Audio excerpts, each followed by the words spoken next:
What's going on, everybody? Welcome back to Slice of TV, where we are going through episode by episode of HBO's The Last of Us.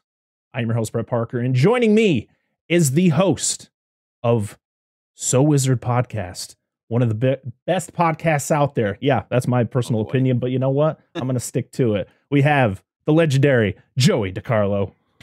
Well, I really like your opinion, so I'm gonna go with that. But thank you for the kind words. I'm not biased or anything, guys. I'm not biased. Right. I'm not wearing a So Wizard Podcast shirt. We appreciate the help and the love, and thanks for having me. I'm glad to be here. Oh, this is definitely an honor to have you on because, as I said, I'm a big fan of you, and you're a fellow masshole. It's a lot to live up to now. Yeah, it's a lot to live up to now, though. You know, I'm like worried, like my computer's gonna stop working, my ring light's not gonna work. I'm like, stop embarrassing me in front of these guys. But you're also a fellow. I mean, is masshole still a thing we call other Massachusetts residents? Is that still like a cool thing? I always feel like such a weirdo when I say it about. I gotta be honest. It seems like more of an Eastern Mass kind of thing. Yeah. We're Western Mass, so like we don't even exist to people out there that would be massholes. Well, according to you, Joey, on your Hellraiser episode, where I live is literally a fantasy land. Like people shouldn't enter. Right. There be dragons here. Be dragons or here. meth. One or the other. Yeah. That's. I mean, you're not wrong. You're not wrong. Right. Well, I worked out closer to Boston for a while, and I would tell people, "Oh, I'm from Western Mass," and they'd be like, "Oh, Worcester." Like, not Worcester. That's where it ends. That's where it ends. They think the whole state just ends right at Worcester and you're just done. So, yeah. Oh, it's crazy. We don't really count. No, we're just a highway between Boston and New York. So. You know what? That's fine by me. I don't like people. So, yeah, I mean, it comes and goes for me. So yeah. I can fake it really well. Well, before we get started, let's talk a little bit about you. Tell us a little bit about the So Wizard Podcast. My bad. I'm talking is hard. Well, usually when I introduce it, when I guest on a show, I always say the same thing, and that's that, you know, it's a new and exciting concept in podcasting that's never been done before. We saw this niche and it was open wide, and we were just like, we got to get in and do this. No one else is doing this. Me and two of my friends review nerdy movies. Unbelievable. It's crazy. No one was doing it. It was crazy. It's kind of I don't want to say it's like a brand now, but it's not just a podcast, but that's the main thrust. We have our weekly audio podcast, myself, my two co-hosts, Aubrey and Marcellus. We review nerdy genre movies every single week. We each have our own different perspectives from our different experiences in life that we bring to the table, but for the most part, it's light, it's fun, and we're not professional reviewers, so, you know, I might be giving movies some extra stars if there's an attractive female in the cast, you know, there's all stuff like that. So it's not some serious show where we're in-depth diving on movies, but we have a good time. We have our YouTube channel. There's our fourth member, Adam Wallyhawk, runs that. That's full of interviews, unboxings, trailer reactions, all that kind of video stuff. And then we have all our socials, and I run all of those. But the big one right now is TikTok. I've been doing a lot of TikTok lately. So there's a lot of stuff going on in the fire, but the big thing is the podcast every week. We've been going on. I'm working on, after I finish this, I got to finish editing episode 444 in a row with no breaks. So since August 2014, we have not taken a week off, and that's kind of like a badge of honor at this point, but it's also kind of sucks because you can't take a week off. So once a hashtag no weeks off becomes part of your branding, it's kind of hard to go back on that. And we had a co-host that's no longer with the show, and that was his idea. So he likes to joke with us, and when we're complaining, and he'll say, well, I made that plan, and then I left. So thank you very much, sir. But yeah, we don't take weeks off. We're crazy. We're nuts. I mean, I've got a run of 10 weeks in a row going to the movies coming up to cover for the podcast. And it's just the grind, and we love it, and we have fun. So check us out. Yeah, I mean, you guys' dynamic is great. You know, like you said, you have different perspectives, different opinions on everything. And I think that's what's great about the shows that we do is getting those type of people who aren't always on the same page, but can have a cohesive conversation about it without, you know, you can some of my least favorite episodes. I will say that some of my least favorite episodes, not that I have any least favorite episodes. I love them all like my children, but some of my least favorite episodes are when all three of us loved the movie. You're like, oh, what do we talk about? Almost nothing to talk about. Right. We're just gushing over it as opposed to arguing about it or being angry about it. Right. I could talk for hours about how much I hated Jurassic World. Oh my God. We have a 3-hour episode on that. Right. But if it's something like The Woman King, we all loved it. And it was like, okay, well, it's great. Done. Like that was the end of the show. So I think that's the funniest thing is that you'll see people on Twitter or whatever, they'll talk about how they don't like listening to people like trash movies, but yet you'll look at an episode like Jurassic World Dominion, and then you look at an episode like The Woman King, and the Jurassic World episode gets more downloads or gets more views, or because I thought people didn't enjoy that. Because our episode, there wasn't a lot of love in our 3-hour episode talking about Jurassic World Dominion. It's harder as a host because I host the show, so it's harder for me. It makes more work for me if we all love the show because now I have to dig and kind of pull the conversation out, as opposed to like this movie sucks and we're all angry and raging about locusts and stuff. So it can be tough, but we have fun. We have a good time. I've been doing it for 8.5 years now. I most of the show I could do on muscle memory. I'll be honest with you. So it's all good. We have a good time. Anybody wants to check us out, come on down. Yes, please. We'll talk a little bit more about you at the end as well. So you are here today to talk about The Last of Us, specifically episode 4, but I want to know your thoughts on the show so far. First question, are you familiar with the game? Like, did you ever play it? Yes, I played. So during the pandemic, I bought the game and I played probably the first half hour of it. So I played the first half of the first episode of the show, basically. Okay. So I'm familiar with it. I'm a big fan of that style of game. I love survival horror and that type of stuff. Unfortunately, and I don't want to not sound hip and cool to the kids out there, but as you get older, it's harder to find time to game, do stuff like that. My schedule is insane. I don't have time to sit down and just play games for 40 hours. So eventually it just fell off. But I did like what I played. And I read all the spoilers, and I read all the spoilers for the second game. And now that it's a TV show, I wish I hadn't, because now I ruined season 2 and 3 for myself. But it's all good. Yeah, I'm familiar with the property. All right. So what are your thoughts on the show so far? It's good. It's very good. It has some issues, but for the most part, I'm happy with what I see on screen. It's only 4 episodes in, though, so it's hard to say. You know what I mean? Right. Like, it could go off the rails, or season 2 could be horrendous, or the last back half of the season could be the opposite, like the negative, bizarro world Agents of S.H.I.E.L.D. season 1. Like, it could start off strong and then end like shit, as opposed to starting off like shit and ending really strong. So we don't know. But for the most part, I'm happy with what I see on screen, for the most part. All right. So episode 4, we are, episode 3, which was the biggest deviation from the game, taking a character that really he did quite a bit for a little bit of time in the game, but they gave him an entire episode with the entire backstory. What were your opinions on that? Like, how did you feel about last week's episode? I was just gonna say, so unpopular opinion. It was fine. It was fine. I know there's people literally driving to the Emmys headquarters to pick up statues for this episode right now. And it was good. So don't get it twisted. Like, it was good. It was enjoyable. It was interesting. And for me, that's one of the things I love about like apocalyptic fiction like this is the day-to-day grind of people living. And that's kind of where The Walking Dead kind of lost its way, where it started to become about these weird, stupid plot lines. And it was pulling from the comic, but for the most part, it kind of forgot the face of its father, for lack of a better term. It lost its way, whereas this is what I like to see, and I love to just watch these people struggling and living in an apocalyptic thing. But what killed me about it was 2 characters. We're on episode 3, okay? So it's not like this is season 4, and we're taking a deviation of a random episode. Like, this is the 3rd episode of the show, right? Yeah. You see Ellie and Joel for maybe like 5 minutes, and then it's this whole story of these 2 characters. And yes, it was good. Yes, it was well acted. Yes, it was interesting. But then they die.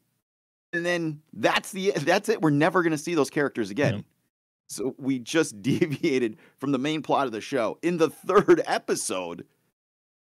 to talk about these characters for almost an hour that we'll never see again. And I know, oh, it fleshed him out and blah, blah, blah, blah, but that remains to be seen how much of that matters. And we'll get into that with episode 4, but it really remains to be seen how much of that will actually matter throughout the series, as opposed to, yeah, it was cool, but what did it have to do with The Last of Us? You know? So, unpopular opinion. I know the most popular opinion is 100 out of 10, the best thing I've ever watched in my life. I've ripped my eyes out because there's no reason to watch anything else ever again. It was so good. But, I mean, it was good, but for me, in the flow of the series, it's just such a weird choice in episode 3. Yeah. No, I totally get it, because, I mean, that episode is definitely split down the middle. Well, maybe not down the middle, but it's split on, people who are just raving about it. Like, I really liked the episode. I thought it was a really cool addition to give Bill more of a story where he didn't have much of one. It was just more dialogue that he would give to Joel and Ellie. The only disappointing thing that I talked about in last week's episode was that you didn't get the camaraderie between Bill and Ellie, which in the game they actually interact and they have, it's a lot of tension and stuff like that. We're never going to get that, because by the time they show up, they're already gone. Dead. So yeah, it was sad. I thought it was well written, but it was. I get the discourse between it, people not liking it or people liking it. So, but now, I mean, you got to take out the chuds. They're going to give it a 1 out of 10 just because there's gay people in it. Yep. But on the same token, if you're going to take those scores out, you got to take the people out that are just 10 out of 10 because there's gay people in it.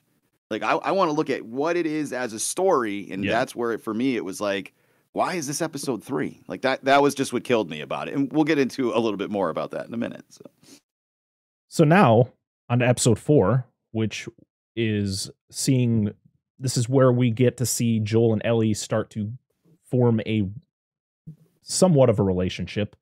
Ellie's just trying to force things out of Joel, trying to get him to talk, to pretty much show emotion, because he has just had one facial expression the entire show. What did you think of episode 4 and kind of what happened between those two? Episode 4 was probably the weakest episode of the series so far for me, and it's still top tier television. Don't get it twisted. This is still great.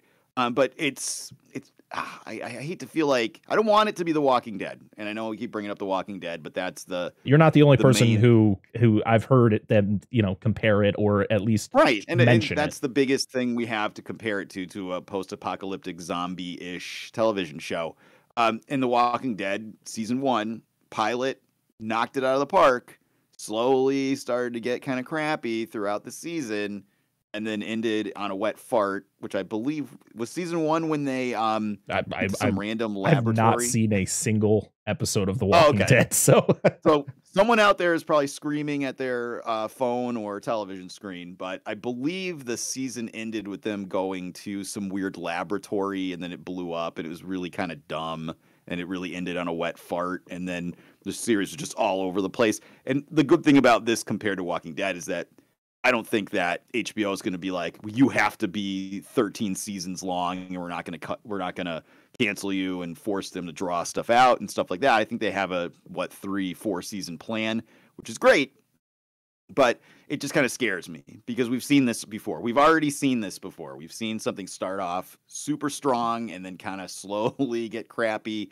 and then get super crappy and then get to the point where no one watches it anymore. Right. Hopefully we won't get there with that. I thought this was the weakest of the 4 episodes, but that's not like saying it's total crap or anything like that. I liked seeing more of Ellie and Joel interacting. I thought that was something that was missed in episode 3 because they were only in it for 5 minutes.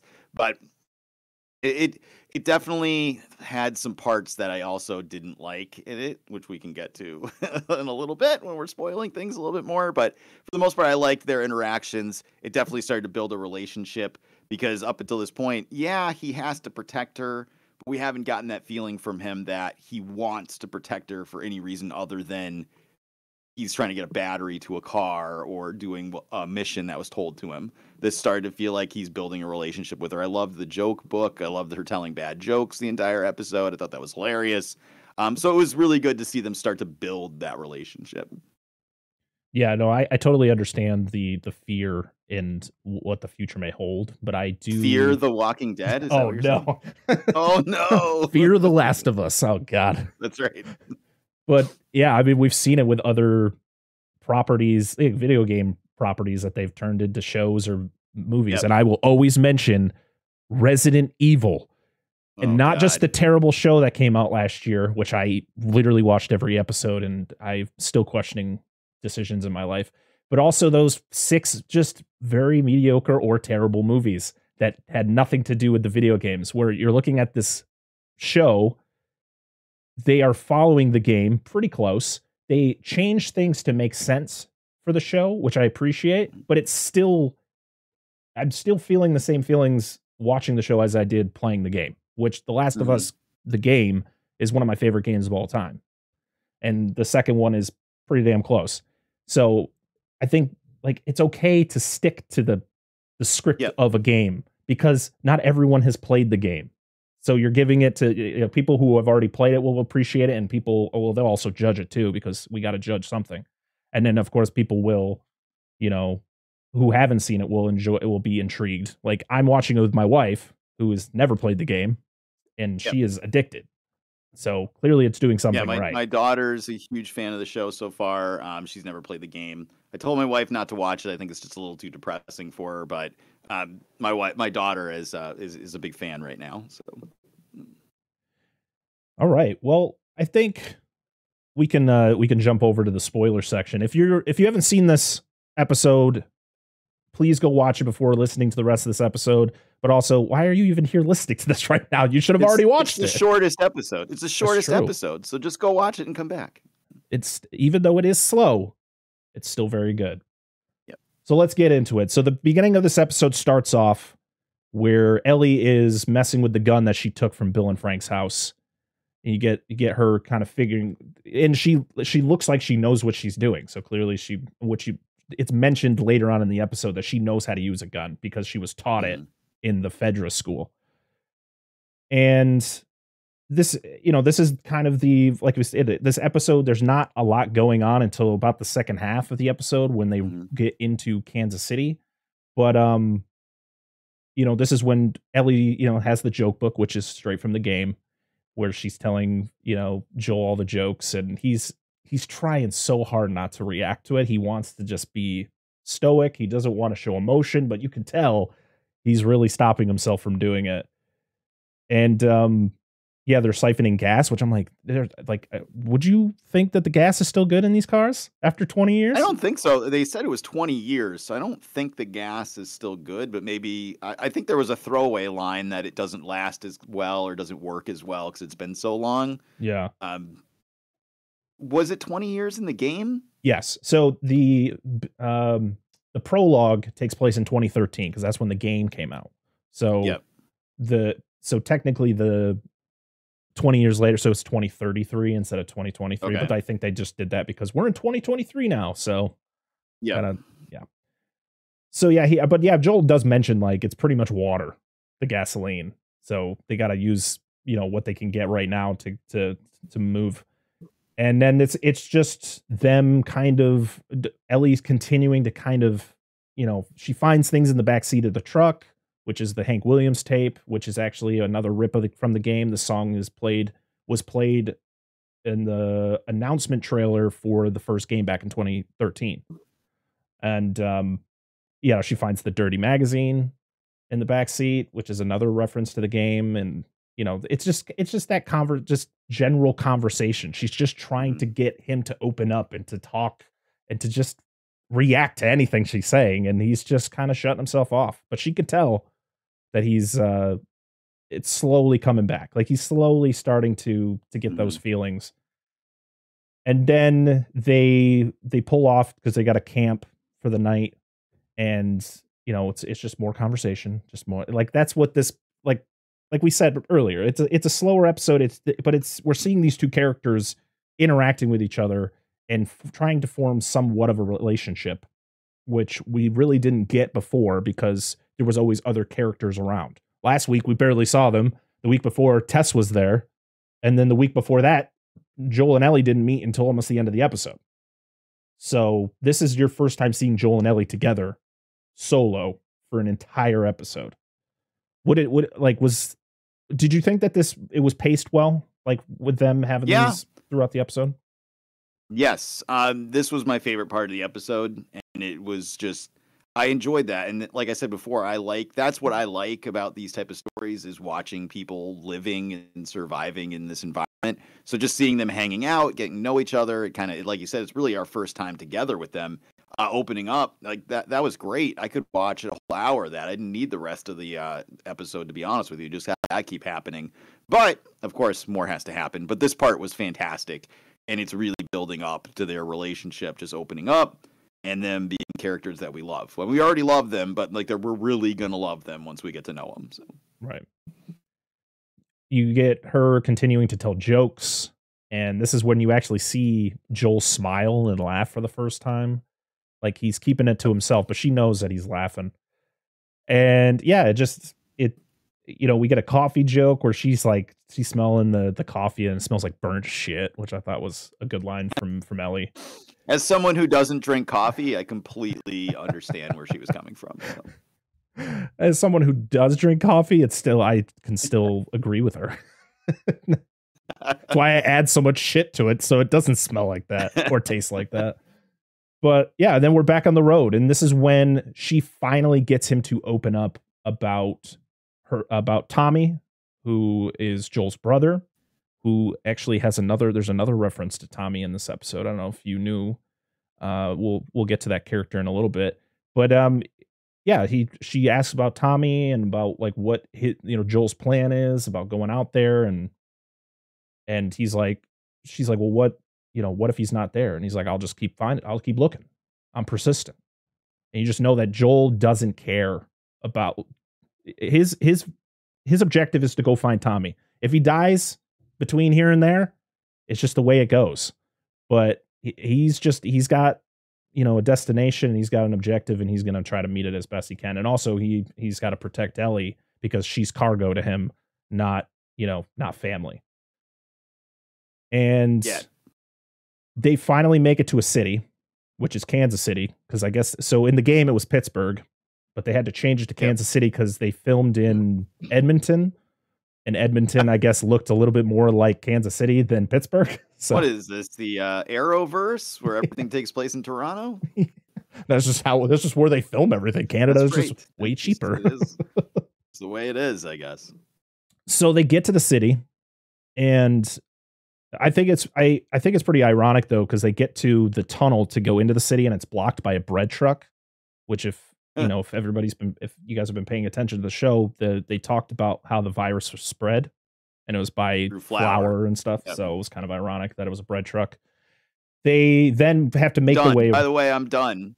If that's how it happens in real life, like one day of Cumberland farmed empanadas, and I'm out. It's not gonna happen. So I've mentioned Cumberland Farms in one of our podcast episodes. So my co-hosts are from Tennessee. And I mentioned Cumberland Farms in an episode that's coming up soon, and they had no idea what it is. Right. And then last week on our episode 3 review, Wyatt from Cinema Trip Reviews, he's from Pennsylvania. He doesn't know what Cumberland. I'm like, no one knows. I guess, is that just a Mass thing? Yeah, I think it's a Northeast thing. For the people not listening, it's our big convenience store gas station place. Unfortunately, it's not even a hair on the asshole of like a Wawa, but we try our best. That's all we got. That's all we got. Listen, I have one. I know. I have one across the street from where I work, and it's overpriced and it's ridiculous, but I still spend way too much money there because it's convenient. Oh yes, it's right around the corner from my job too. So if I need something quick, it's buffalo chicken rollers, beef and cheese empanadas. We need a quick lunch. We're in and out. So yep. that has been gas station food talk on Dissect That Film. Oh, absolutely. We always dive into something else. It's great. So they make it to the city. And we also get another call back to the game where they are driving down like the main strip of the city, and a guy wanders out and is like asking for help. And Joel makes Ellie put on her seatbelt and is like, aren't we going to help him? And he's like, no. And as he drives towards the person, the person shoots at him, and then there's a bunch of other people shooting at him. So they crash their truck into a storefront. And this is where we get probably the most action of this entire episode is the shootout here in it looks like a laundromat actually. And this is where Ellie shoots somebody for what Joel believes is the first time. And it's kind of sad because in the game, it was a little bit different. Ellie actually kills the guy on the first shot. Yeah. In this, she shoots him in the back and paralyzes him from the waist down. And then Joel has to finish him off. And I was like, ooh. Yeah, but I didn't feel bad for that guy. So like, all right, let's just say this guy's plan like worked, right? Like, oh, help me. And then they threw a cement block at him. Like, those guys weren't nice people. It's not like Ellie's like, oh, I'm an asshole, I'm just going to shoot some random dude in the back. It was, these guys were, main intention was to rob and or kill or worse to our main characters. So it's really, I know he's on the ground screaming, I want my mommy and blah, blah, blah, blah. But it's just like, F that guy. Just shoot. I would have just shot him flat out. Like, who cares? Yeah. I mean, I say that and I'm like, I would do the same exact thing. Like, what am I going to do? I'm like, oh, I'm so sorry in this really shitty world we live in. No. Yep. Got to finish the job. You're like, fuck around, find out. Yep. Ellie, I want you to watch me shoot this guy in the face. That's how I would have been. Yeah. I'm not a nice person though. So. And I'd already be dead from eating empanadas, so it doesn't matter. I have one sandwich. Damn it. It's over. That's right. We then, after all of that, there's not much that goes on after that other than they like hide out and they got to find like higher ground. We meet Kathleen, played by Melanie Lynskey. Now, when you see Melanie Lynskey, what's the first thing you think of? Like, where did you first see her? Yellow Jackets. Really? That was the first thing you ever saw? Did you ever watch 2.5 Men? That Charlie Sheen sitcom? No, I hate comedy, so I don't want any of that kind of stuff. Well, that's where I remember her from a long, long time ago. She was the very ditzy neighbor. And so like seeing her in serious roles, like she was excellent in Yellow Jackets. And what did you think of her in this, though? So this is where, in my opinion, the episode starts to go off the rails. And this is where my fears of Fear of the Walking Dead comes in again. Oh, no. Because it just felt so out of place. And she's bossing around. And maybe we'll see next week or in the future weeks, like why they're taking orders from her. Mm-hmm. But it looked like somebody's mom was bossing around like battle-hardened commandos. And it didn't make sense. And since we had no introduction to this society or the hierarchy or anything, it just looks like a soccer mom was bossing around like battle-hardened dudes. It didn't come off right to me. And it's also frustrating because also now we just said we had this detour with these guys last week. So we had to spend a whole episode with these two guys so we could learn how Ellie and Joel get a truck full of supplies and are driving to Kansas City so that they can lose the truck and get all the supplies stolen less than half an episode later. And that's the end of that. So why did we spend 45 minutes with those two guys last week? That's all I'm saying, man. It's understandable. I get it. Unless they can barter with like the porno magazines or something. Well, no, she threw it out the window. I don't know. Oh, that was the only one. I guess that was the only one. I don't know. But the last of us porno mags on Earth, and it's gone now. You just see a clicker on the side of the road. They can't even see. Why are they looking? Whoa, man. Yeah, I agree. I don't think she was terrible, but she did throw things off. No. She's a good actress. Don't get it twisted, but like it just was weird, and it was just such a weird twist or turn, and I really wasn't sure how I was supposed to feel about it, and a lot wasn't explained, and then the episode's over. Yeah, she's new to the entire franchise. She wasn't in the game. This whole faction wasn't in the game. I think this character and this whole group was just added as more conflict for Joel and Ellie. And then, of course, they talk about Henry, who is a character in the game, him and his brother Sam, who were the characters we see at the end of the episode. And I guess they did something wrong, and we get this whole conflict and how it's one of those things where I'm just nervous of how long are they going to go along with this character? Like, is she just going to be part of the next episode and then it's just, let's move on? I know how the game progresses. I know how the story progresses. Like, how long are they going to stay on this character? Because there's some characters that don't make it very, very much farther than what we see here. She seemed very much like somebody who was in a position she wasn't prepared for or wasn't ready for. Like, she is trying to be tough, but she doesn't fully know how to. Like, she's talking to that doctor in the cell, I guess, because I guess he was responsible for her brother's torture and death or something. And she's trying to figure out where Henry is. And I that kind of, it just threw me off a little bit. But I do want to mention the issue for me is that I just don't care. So, like, there you go. I don't care at all. Like, what is going on with these people? What's happening? I don't care. I care about Joel and Ellie. Yeah. What's happening to them? Hopefully, you know, the new characters are introducing, the two kids that showed up at the end of the episode, you know, maybe Melanie Linsky, they'll flesh them out and we'll care more. But as a microcosm of 20 minutes in this episode, nothing was there to make me say, oh, great, I can't wait to learn more about these people, or I understand what's happening with these people. It was just like, when are they going to get to the fireworks factory? You know, like, when are we getting back to Joel and Ellie? Yeah. Why are we bothering with these people? Yeah, I agree. It's one of those things. I think the most interesting part of Melanie Linsky's character Kathleen and her right hand man Perry, who is actually the actor's name is Jeffrey Pierce, and he's actually the voice of Tommy in the game. Oh, okay. So he's him and the woman who plays Marlene. She actually plays Marlene in the game as well, which was really cool. But yeah, this is the another character from the game that they brought over to the show.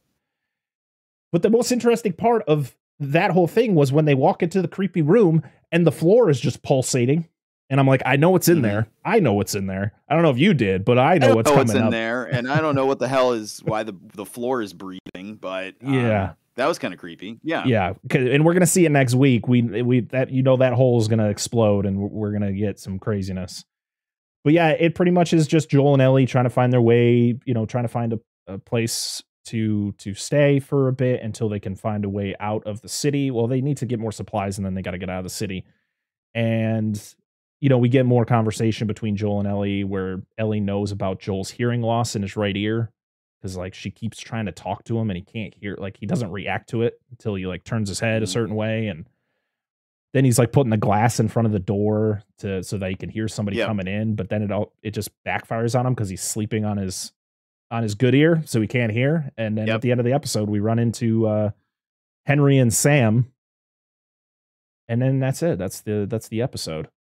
So yeah, to me, I think out of the 4 episodes, that I would put this at the bottom. But as we stated earlier, it's still very good writing. I think very good performances. There's some decisions I think they could have changed around with the characters, like we were talking about with Kathleen. Maybe flesh it out a little bit more, make us care a little bit more about that character. Instead, that's the thing that's scares me about when they add such drastic characters. Like I feel like she's going to be a drastic character, at least in the next episode, where I just hope it ends well. I hope they can conclude that chapter in a good way and not just be like, well, what was the point of that? Well, my other fear though too, and maybe this is what the show will be to flesh it out and make it run longer, is this going to be Ellie and Joel go somewhere on their walk and hijinks ensue and then they walk on afterwards? It's like, basically, is this the Incredible Hulk 1979? Like, is this them just walking onto a path and then encounter crazy village or crazy gay guys or crazy straight guys or whatever, and then the next episode we're walking until we get to our next people we encounter? I just wonder if that's going to be their trope to extend the seasons and extend the story so they can try to avoid getting to part 2 as fast as possible, which if you don't know what happens in part 2, probably avoid that for now. But and the other thing that kills me is just like you said, like we're kind of sitting here wanting to know more about the people in Kansas City, but this was the shortest episode. Why? Where you couldn't throw an extra 15 minutes in? Like, why did this have to only be 45 minutes? Like, where another 10 minutes, another 15 minutes of fleshing out the city and kind of like what that is and what the command structure is. I mean, you don't have to get in depth. I don't need like the official handbook of the Marvel universe of Kansas City Last of Us, but just a little bit more to make us kind of invested in like, what is this? What's happening? Who are these people? I don't think Mystery Box works all the time. So it works sometimes, but not all the time. So now we're sitting here and we're just kind of like, I don't really feel anything towards the people in Kansas City. I don't really care about anything. Hopefully the floor explodes, it eats everybody, and then great. We move on to the next town. That's kind of where I'm at right now with this episode. I feel like that's what's going to happen. I mean, when you see the floor pulsating like that, that's not a good sign. That's not a good sign. So no. All right. Well, that's it for episode 4. So, Joey, where can everybody find you? All right. Pretty easy stuff. If you go to SoulWizardPodcast.com, that's our hub for everything for the podcast. You'll find links to all our social media on the right-hand side of the page, links to all our YouTube and Patreon content, SoulWizardPodcast.com. The main podcast is on every podcatcher under the sun, iTunes, Spotify, Good Pods, wherever you listen to podcasts, you'll find us. Search us up. We got new episodes every single week and a lot of cool stuff coming up. Like I said, I got 10 straight weeks going to the movies coming up. So we got Scream 6, we got John Wick 4, Ant-Man and the Wasp. There's all sorts of crazy movies coming out. So if you want to hear our reviews, come check us out. Absolutely. So the website link will be in the description and in the show notes. So you go down there and click on that, and so much more content down there. And also they got merch, as you can see. I have their beautiful shirt, which, to be honest, TeePublic has the softest shirts, by the way. I love their shirts. Big fan. Yeah. Big fan. Next week, we're going to have another guest to cover episode 5. We'll announce that in a little bit. And of course, you can follow us on all the social medias at Dissect That Film. We're, Twitter, Instagram, Facebook, all that fun stuff. Also on all the podcast services. I mean, you're listening to us or watching us. You clearly found us. And I thank you. And also make sure to check out our latest podcast episode, which will be out this Friday, where we're talking about the 1997 Alien Resurrection. And guess what? Joey left us a comment for that episode. So I'm going to be quiet. I'm not going to spoil it. I'm just going to be quiet. So yeah, there's that. All right, everybody. Until next time, I am Brett Parker. That is Joey DiCarlo of the Soul Wizard Podcast. And this has been another episode of Slice of TV. We'll see y'all again next time. Bye-bye. Peace.